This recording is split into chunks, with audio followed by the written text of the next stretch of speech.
Bonjour à tous, on se retrouve une nouvelle fois sur bibasket.fr pour continuer notre remise des trophées.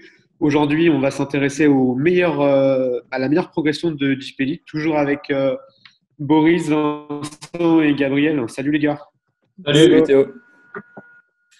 Donc, on enchaîne sans plus tarder. Donc voilà, on vous a demandé quelle était selon vous la meilleure progression en JP Elite cette saison.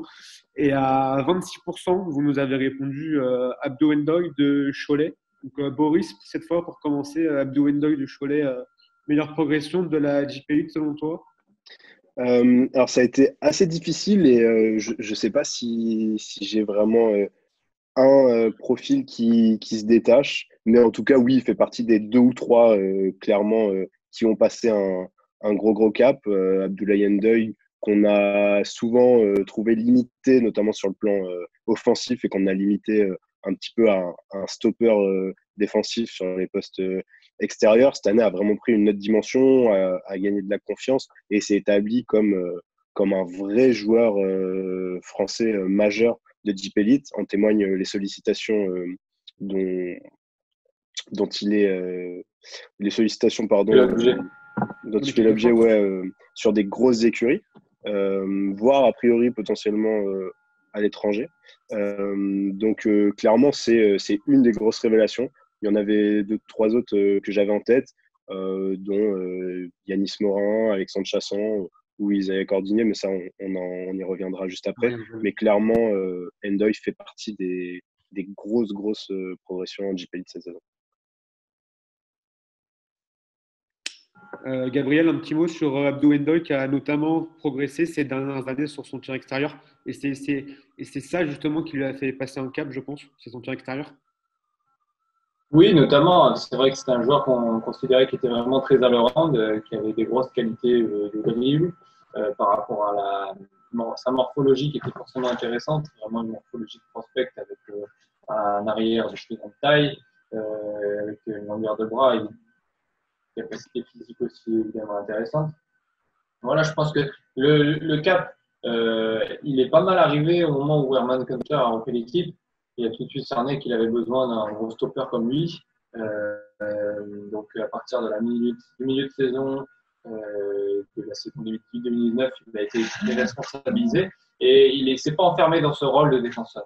Et je crois qu'il peut faire 10 points, 4 rebonds, 4 passes. Et ça, il a toujours été très all-around. Mais effectivement, comme tu dis, il a progressé sur son tir extérieur. Alors, il prend pas, il n'a pas un très gros volume. Lui, ce qu'il adore faire, c'est ce tir drop. Il est vraiment bon là-dessus. Un peu en volant comme ça. Il est sur pas mal de vitesses différentes. Tac, il change de rythme et tout. Puis il finit sur son flotteur. Il est bon là-dessus. J'ai hâte de voir justement de l'avoir dans une écurie plus élevée. Alors, il a une clause assez importante. Je crois que c'est 200 000 euros. Donc, il va falloir y arriver. Donc, il trouve un accord. Mais c'est vrai que ça serait intéressant de le voir à la SVL en Euroleague. J'aimerais beaucoup. Je trouve que ça serait une association qui pourrait bien fonctionner avec Mitrovic et voir justement jusqu'à quel niveau il est capable d'aller. C'est un gamin qui est parfois été accusé d'être nonchalant plus jeune, mais qui a aussi un côté assez mature. Voilà, il a quand même pas mal d'expérience derrière lui alors que c'est un 98. La logique voudrait qu'on il pourrait, pourquoi pas être drafté. Hein, je ne suis pas spécialiste, je ne pourrais pas identifier si en fin de deuxième tour il pourrait être drafté, mais pour moi, vu les joueurs qui sont parfois draftés, ça ne me choquerait pas. Voilà, maintenant, c'est pas parce qu'il est drafté qu'il est en NBA. Donc, la démarche la plus logique, ce serait de le voir à Lasvel, mais on joue à l'Euroleague, une Coupe d'Europe déjà, c'est bien. Et puis voilà, et voir s'il est capable de réaliser au moins la même chose, voir continuer à progresser, ça serait sympa. Mhm, mhm. Vincent, c'était quoi à toi le joueur qui a le plus progressé cette saison? Ouais, je vais pas faire dans l'original, mais c'était Abdou Ndoye aussi. Comme a dit Gabriel, il était à 10 points, 4 rebonds, 4 passes de moyenne, une 14 déval. C'est la quatrième meilleure évaluation française, ce qui est quand même très fort. Il est encore jeune, hein, 98, et il a voilà, 22 ans. Donc, quatrième évaluation française, il est quand même derrière Axel Julien, là, on en a parlé sur une de nos premières vidéos, potentiel MVP. Derrière Yanis Morin et Isaiah Cordigné, donc, qui a aussi mentionné Boris. Pour moi, c'est Abdou Ndoye. Il a aussi été récompensé logiquement par une première sélection All-Star Game.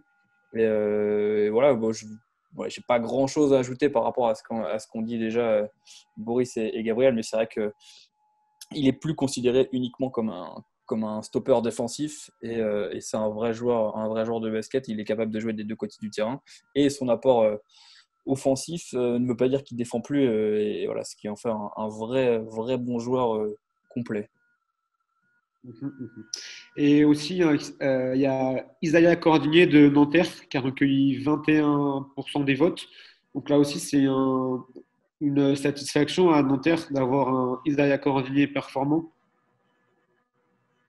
Ouais, par rapport à Isaiah Cordigné, pour moi, il fait une saison peut-être encore plus intéressante que celle d'Abdoulaye Ndoye. Simplement, la trajectoire, elle est un peu différente. Enfin, moi, je la juge de manière un peu différente par rapport à cette histoire de progression, parce que cette progression, il avait déjà pas mal amorcé l'an dernier à Antibes, suite à, il y a 2 ans, sa saison blanche et sa rééducation et tout le travail qu'il avait fait par rapport à ses problèmes de genoux qui l'handicapaient beaucoup. Sa progression, elle avait vraiment commencé l'an dernier où il s'était affirmé, ce qui lui avait permis justement de passer d'une équipe d'Antibes qui était descendue en Pro B et qui avait joué le bas de tableau toute l'année à une équipe de Nanterre qui aujourd'hui est une formation ambitieuse installée dans le haut du tableau. Donc voilà, le delta en fait entre l'exercice dernier et cette année est un peu moindre, mais sa progression est vraiment intéressante, même s'il a encore des pistes d'amélioration. Il faut encore qu'il stabilise le tir extérieur notamment.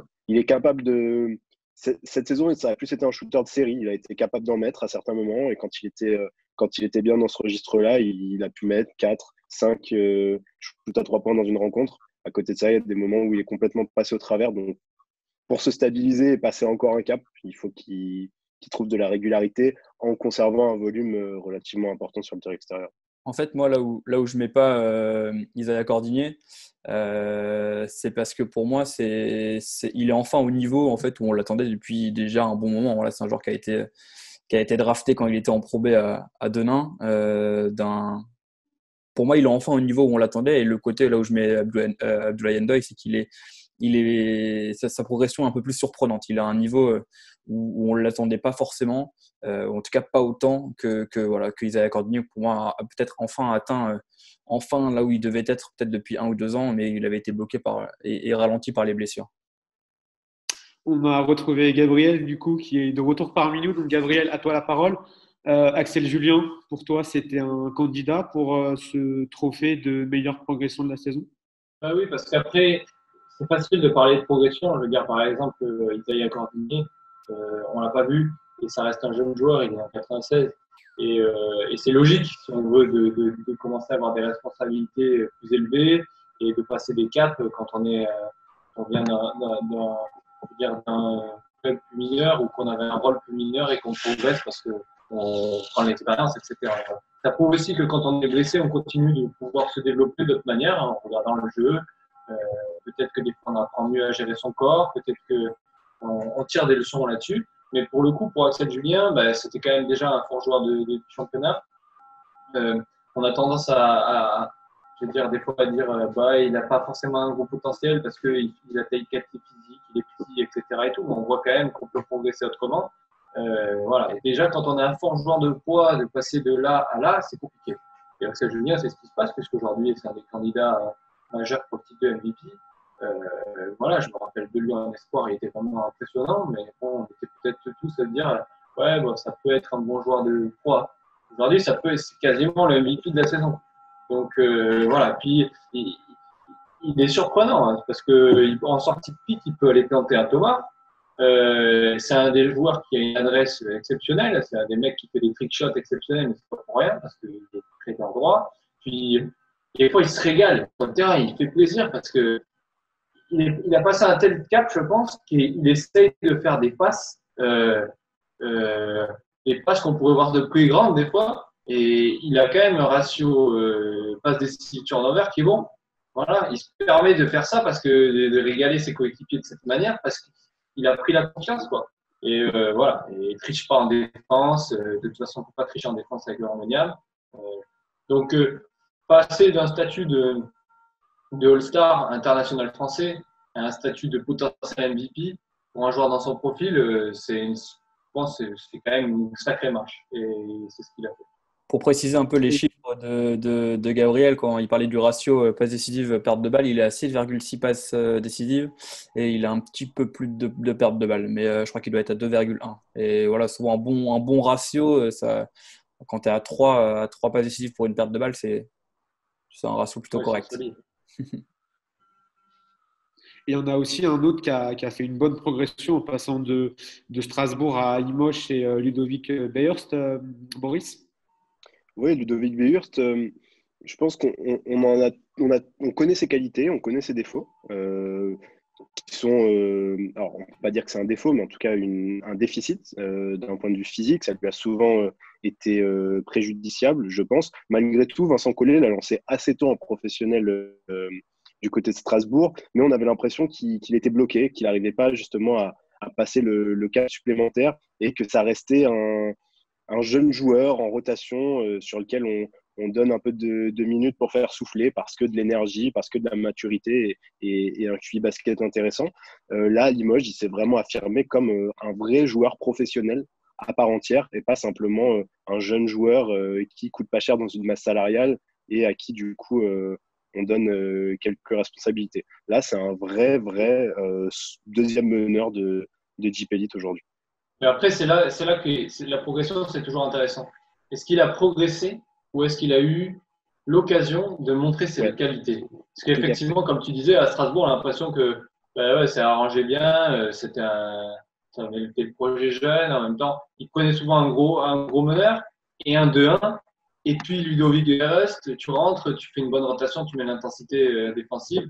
Et il était un peu enfermé dans cette position. Et même nous, on a tendance parfois à enfermer les joueurs dans les profils, dans la manière dont on voit leur évolution. Puis on se rend compte que tac, il passe sur une équipe différente. Il a peut-être l'obligation de prouver maintenant, puisqu'il est peut-être pas dans son. Enfin, s'il marche pas, ça veut dire qu'il va redescendre et tout. Bon, il y a tout un contexte. C'est des Alsaciens avec qui il s'entend bien dans l'équipe, etc., etc. Et puis finalement, il arrive à s'exprimer un mois ou 2 mois plus tard. Donc, il a saisi l'opportunité, mais peut-être qu'en fait, ses qualités étaient cachées. Voilà. Mais oui, du coup, ça rentre dans ce genre de trophée, ça rentre bien. Et du coup, il y a sur bibasket.fr, dans les commentaires, il y a Lulu Touvert qui met « J'ai voté Morin car pour une fois, il réussit à être plutôt constant sur une saison et ce dans une équipe où on lui donne du temps de jeu et des responsabilités. » Est-ce que Vincent, tu partages cet avis? Après, je n'ai pas énormément vu jouer Yanis Morin cette année, mais c'est clair que déjà, sur les quelques matchs que j'ai pu voir, et puis même statistiquement, il est dans les meilleurs français, donc il mérite largement sa place. Il s'est enfin stabilisé. C'est vrai que souvent, il revenait, c'était un peu le mec que tu prenais en renfort à mi-saison. Voilà, exactement, c'était le spécialiste des piges à droite à gauche. Il s'est enfin stabilisé, ça lui a fait du bien dans une équipe. Mais finalement, il est dans la même équipe que Jean-Baptiste Maille, un peu bon, c'est complètement différent. Jean-Baptiste Maille, il faisait pas que des piges, mais une équipe qui a permis de s'épanouir pour les deux dans deux rôles complètement différents, mais qui leur a permis d'avoir du temps de jeu, de s'épanouir. Et il a montré que c'était un vrai bon joueur de basket, un vrai bon joueur de Jeep Elite. Même s'il peut être parfois encore irrégulier, capable de faire à la fois des gros cartons et puis le match d'après une éval à 5 et pour un poste 4-5 c'est pas une grosse éval ça. C'est un joueur qui est très dissuasif, qui a pris en masse, ça lui a fait du bien quand il est parti aux États-Unis. Il a du coup avalé quelques petites poudres et puis en quelques mois il a pris des kilos, mais du coup avant il était un peu plus brandy, à la fois mobile, long, il était capable de dissuader. On avait vu qu'il avait été intéressant pour le Mans sur les titres de 2018. Son profil avait gêné Monaco et effectivement là le fait de re-signer une saison pleine et d'être tout de suite installé, sachant que Chalon-Reims voulait aussi plus défendre que la saison passée, ça a fonctionné. Mais à voir, c'est un peu comme Abdoulaye Ndoye. Maintenant, j'aimerais bien le voir dans un contexte plus compétitif, peut-être 2 matchs par semaine, et voir effectivement s'il peut être un peu plus régulier, puisqu'on l'a vu faire des cartons à 30 des balles, puis le week-end d'après faire 5, puis encore refaire 30, puis ensuite faire 6. Donc voilà, ce qui le stabilise aujourd'hui dans une des meilleures évaluations françaises. Un des JFL, aller chercher pour une équipe du top 8 durant l'intersaison. Avec, je pense qu'il faudra bien s'adapter à son profil et continuer d'essayer de développer d'autres qualités. Et voilà, on va pas tous les citer non plus, mais voilà, il y a un autre JFL qui a été important cette saison à Dijon, Alexandre Chasson, Boris. Ouais, Alexandre Chassan qui passe aussi un cap d'un point de vue statistique. Il progresse, ses chiffres augmentent, mais au-delà de ça, c'est plus sur son rôle, sur son impact, un peu à l'image, dans une moindre mesure, d'un Abdoulaye Loum aussi qui progresse et qui devient un joueur de plus en plus costaud et affirmé. Mais Alexandre Chassan, dans une raquette, somme toute questionnable en début de saison, puisque Richard Solomon, qui est également dans notre liste, a au final réalisé une très belle saison, mais certaines questions demeuraient par rapport à son profil. Et Michael Young, en début de saison, qui s'est fait couper. Voilà, une raquette dans laquelle il y avait de la place pour se montrer. Et il l'a complètement saisi. Aujourd'hui, c'est un joueur international qui est appelé régulièrement dans les stages en équipe de France pour les matchs qualificatifs pour les compétitions sur les fenêtres internationales. Donc voilà, un joueur qui aussi a su se développer et plus simplement être un joueur dur capable de mettre quelques tirs. Mais voilà. Un joueur courageux. Hein. Il y va physiquement. C'est un mec qui était parti sur du poste 4, mais avec l'évolution du jeu. Aujourd'hui, le fait que il est dans ce rôle de stretch 5, ça lui va très bien. Parce que bon, il est peut-être un peu petit et donc ça limite son range peut-être pour le très haut niveau et tout. Mais déjà, c'est un vrai basketteur avec des vraies qualités techniques, des vraies mains, un tir. Voilà. Il manque un peu de vitesse peut-être latérale, un peu de vitesse d'explosivité pour le poste 4. Aujourd'hui, face au poste 4, surtout en JP Elite, qui sont très très mobiles. Et quand on pense qu'il y avait à Dijon, par exemple, quand il y avait Ryan Pearson, etc., c'est une autre mobilité, évidemment. Hein. Voilà. Et quand on le voit, là, on l'a vu encore à la Leaders Cup, il donne son corps, il avance, il lève les bras, il résiste aux impacts, il met de l'énergie. C'est un joueur qui est coachable, entraînable, voilà, qui s'entend à merveille aussi avec dans le groupe. Donc, c'est intéressant. Un joueur aussi, j'aimerais bien voir, ce serait intéressant de voir s'ils peuvent passer justement les caps qu'on ne les imagine pas pouvoir passer dans ces rôles-là. C'est un joueur qui a peut-être envie interne. Pour l'instant, il est très bien à Dijon, mais de tester l'étranger. Alors, ça me qu'il en avait déjà parlé plus tôt dans sa carrière. Et il s'adapte jusqu'ici. Alors, il avait un petit peu déçu, c'était enterré à Hier-Toulon. Il s'est adapté. Maintenant, c'est le pivot titulaire quand même d'une des 3 meilleures équipes du championnat de la saison. Je pense qu'il a encore une ou 2 bonnes années à donner à Dijon. J'espère qu'il va pouvoir y rester. Ça serait encore un championnat. Ça serait intéressant de le voir dans un autre contexte pour voir s'il peut encore step up. Donc, on est tous d'accord pour décerner ce titre de meilleure progression de l'année à Abdou Ndoye de Cholet. Yes. Moi, j'aurais une petite mention quand même sur un joueur dont on n'a pas parlé, sur Livio Jean-Charles, parce que effectivement, c'est celui avec Axel Julien qui part du plus haut et donc dont la progression est la moins marquante, ou en tout cas à l'œil. Mais je trouve qu'il a vraiment passé un cap. Alors, en JP Elite, et c'est pas ce qu'on juge aujourd'hui, mais également par rapport à ses performances en Euroleague. Et aujourd'hui, c'est vraiment quelqu'un qui s'est affirmé dans la régularité, qui est capable d'enchaîner les matchs. Et ça ne m'étonnerait pas de le voir postuler à un poste de rotation, potentiellement même en équipe de France. Ça peut, avec une concurrence type Amatembaye, etc., pour moi, il peut aller le taquiner en tout cas et tenter d'aller décrocher une place de 11 ou 12e sur une prépa derrière un Adrien Moerman. Voilà. En face d'un Louis Labéry, alors sur un profil différent, d'un Louis Labéry ou d'un Amatembaye pour les spots de 4, 5e intérieur en équipe de France, c'est quelque chose qui me semble cohérent et ça, je ne l'imaginais pas du tout les saisons précédentes. C'est solide. Il avait déjà fait une séquence en playoff en 2016 quand il était revenu des États-Unis où c'était très solide en playoff, mais après, il avait toujours eu ce problème de blessure. Et cette année, justement, il est là depuis le début. Et tu parles de régularité, mais il y a ça aussi, c'est-à-dire qu'il a été épargné.